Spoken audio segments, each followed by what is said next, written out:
Not all testimonies are the same. Some are conversion experiences, which are very important. Then you have testimonies with some that experience miracles, where the Lord has worked in some miraculous way to make something happen. These defy the laws of physical science, and when those sorts of things happen, there's just no way to explain that away other than it being the work of God. Despite what misfortunes you may be experiencing, that the Lord has promised not to forsake us and to always be with us, to help us get through problems that we're experiencing at the moment. When you're doing medical, dental, missionary work, there's obviously a tangible benefit for the recipient, for the patient, but there's also a benefit to the provider. And I don't mean just giving you a warm feeling in your heart for a job well done and feeling like you're doing some good. We're commissioned as Christians to be the hands and feet of Christ here on earth, to the conduit through which Christ works when he is helping some of his other children. Back in 2010, a group of my friends from the hospital invited me to join them on a mission trip to Ethiopia. When we first arrived at the airport in Addis Ababa, I was a little bit worried because I had assembled quite a bit of equipment and supplies. The rumors that I'd heard, or the stories I had heard, I should say, were that it's difficult to get your equipment and supplies through customs there at the airport. Quite often they will confiscate whatever you're bringing in, accuse you of wanting to sell it as contraband, and then you have to bribe them to get your things back. And so, having just bought an expensive x-ray machine, a portable x-ray machine, I was afraid I was going to lose it all. But as it worked out, it's almost like the Red Sea parting. They just opened up and let me just pass through. I had this big cart full of, piled high with suitcases and things, and just rolled right through, and they didn't take any of my things.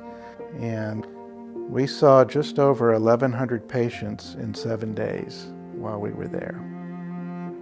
At the end of the week, we had 2 days set aside for some sightseeing and for enjoying the country and for recreation, if you will. When we got to the national park, the plan was to spend the night there in some little cottages. And there's some beautiful waterfalls there in the national park. And the terrain around the waterfalls are very rocky and very rough terrain. And so I'm taking photographs, of the waterfall, and because that's one of my hobbies. And the group wanted to go back to the cottages and get settled in. And I said, wait, I just want to get a few more pictures, I'll come behind you, go ahead. And so I took a few more pictures, and trailing along behind them, I stumbled on one of those rocks that are in the area, and foolishly I held onto my camera. And so instead of putting my hands out to break my fall, I landed on my elbow. And the forces drove up, crushing the ball of the humerus and the socket up here. It just crushed it flat. And I was stunned initially, and I just picked myself back up, and at that point my arm wouldn't move. It was just hanging as a limp limb on the side of my body, just like dead meat, if you will.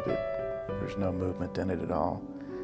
Not much pain, but I knew something was seriously wrong, and so I staggered back to the camp. And so they decided that they needed to take me immediately back to Addis Ababa to the hospital. Before we left, somebody brought from the national park. Somebody brought me a plastic bag with a piece of ice in it. It wasn't a terribly big piece of ice, but it was appreciated because I could hold it against my shoulder and it numbed it so that I didn't feel any pain. It took 3.5 hours to get back to the hospital.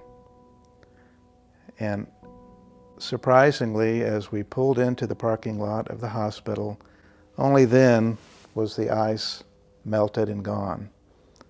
I fully expected it to melt within 30 minutes to an hour at the most, just from my body temperature being against it. But the ice stayed solid for the full 3.5 hours until I got back to the hospital. It was unbelievable. I went into the emergency room, and as Providence would have it, the doctor they had when I arrived was from America. Despite the difficulties that I was having, God arranged it so an orthopedic surgeon from Orlando, Florida was there to take care of me. When those sorts of things happen, there's just no way to explain that away other than it being the work of God. Despite all the difficulties that I encountered there, the Lord was always with me through this whole process. He made things less bad than they could have been. He put the right people in the right place to give me the help that I needed at the time that I needed it. He kept me from great financial loss and losing expensive equipment. He provided every need that I had through this whole process.